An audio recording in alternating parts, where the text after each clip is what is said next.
God bless you மாமே. இந்த படத்தில் வந்து ஸ்டோரி கிடையாது, லாஜிக் இல்லை, over the top noisy scenes நிறையா இருக்குது.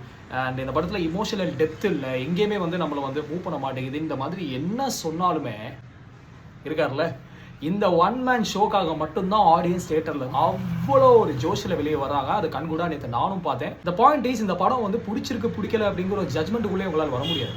கடைசி வரைக்கும் இந்த படத்துக்குள்ளே போயிட்டு நீங்கள் வெளியே வரும்போது என்ன மாதிரியான ஒரு மேட் ரைடு இது அப்படிங்கிற மாதிரியான ஒரு மைண்ட் செட்டில் தான் நீங்கள் வெளியே வருவீங்க. அதாவது ஆதிக் வந்து அவர் எப்பேற்பட்ட ஃபேன் பாய் அப்படின்னு நான் உங்களுக்கு சொல்கிறேன். அஜித் சாரோடைய டைட்டில் கார்டு, படத்தோடைய எண்ட் கிரெடிட்ஸ், ப்ளூபர்ஸ் இதெல்லாம் முடிஞ்சு அது அப்படின்னு சொல்லிட்டு அஜித் சாருடைய வாய்ஸில் தான் இந்த படமே முடியுது.